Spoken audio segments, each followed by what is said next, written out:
নমস্কার, কেমন আছেন সবাই? ঝাড়খণ্ড গৃহবধূ ব্লগে আপনাদের স্বাগত জানাই। আজকে বিকেলবেলায় একটু চাট বানাবার ইচ্ছে করলো, তাই ভাবলাম রেসিপিটি দিয়ে আপনাদের সঙ্গে শেয়ার করি। দেখুন, একটুখানি বিট কেটে রেখেছি, কুচিয়ে রেখেছি, আর গাজরও, আলু, বিট, পেঁয়াজ কুচি আর একটু গাজর, টমেটো কেচাপ, ঝুরি ভাজা, তেঁতুল, দই, লঙ্কা গুঁড়ি, ভাজা মশলা, জিরে, ধনে গুঁড়ো, এগুলি সব দিয়ে এটি পাপড়িটি আমি বাড়িতেই বানিয়েছি। তো সেটির রেসিপি আমি আপনাদের সঙ্গে পরে শেয়ার করব।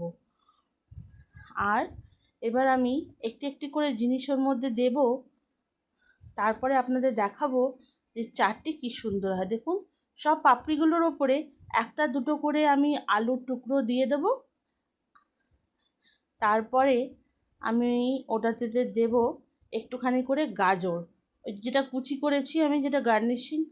হ্যাঁ, আর ওটাতে দিলাম বিট, বিট কুচি। একটু বেশি বেশি করে দেবেন, খেতে যাতে বেশি একটু স্বাদ লাগে। তারপরে পেঁয়াজ কুচো, আর এটার মধ্যে তারপরে আমি দেব একটুখানি দই। দেখুন, দইটিতে আমি একটুখানি হালকা করে মিষ্টি দিয়েছি, চিনি, যাতে একটু টক মিষ্টি স্বাদ আসে। এটা হলো টমেটো কেচাপ, যেটা আমি ওপর থেকে একটু একটু করে দেব।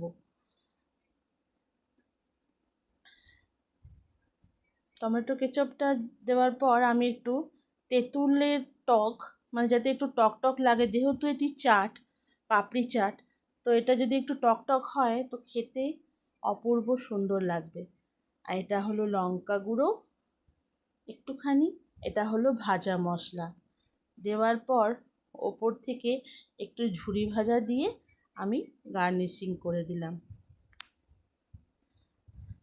এবার খেয়ে বলবেন কেমন হয়েছে।